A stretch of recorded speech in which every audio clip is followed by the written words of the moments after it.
Извршниот одбор на Сдруженијето на пензионери на Кочани денеска ја одржа 13-тата седница на која на дневен ред беа поместени 10 точки кои главно се однесуваа на најзначајните документи од неговото работење.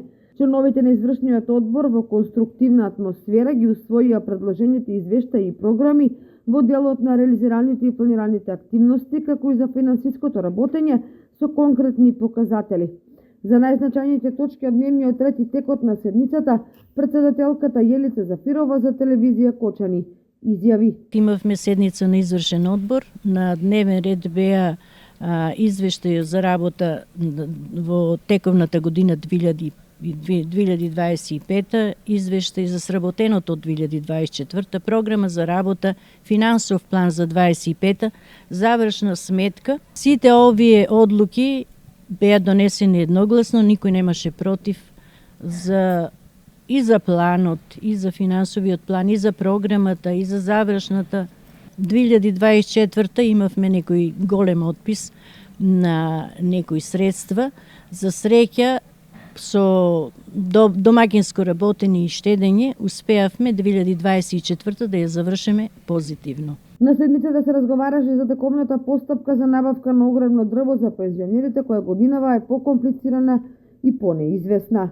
Оваа година подпишуваме договор со национални шуми и со економски оператори, значи 2 договора подпишуваме за набавка на дрва. До сега не беше тоа праксата, до сега подпишувавме само со економски оператори, тие ги доставуваат дрвата од подрачната единица до пензионерите. И ни беше подобро и полесно. Сега нова одлука на национални шуми, нов закон, и со кој закон фактички ние подпишуваме договор со национални шуми, конкретно со подрачните единици, и плюс после тоа за пренос на дрвата до пензионерите подпишуваме договор со економски оператори. Така да 2 договора, нешто ово е новина за нас, ама се надаме дека на време ќе бидат обслужени пензионерите со огревно дрво. Повикот беше до 28 до 28 февруар, и покрај тоа што овие од национални шуми ни барат порано да го склучиме договорот, сепак ние оставаме простор за до 28 луѓето да се пријават и да дојдат да се запишат за огревно дрво. По дополнителни консултации ќе биде закажано и годишно собрание на Сдруженијето на пензионери кое се планира за во месец март. Планиравме денес да се договориме за датата кога да се одржи собранието на Сдружение на пензионери.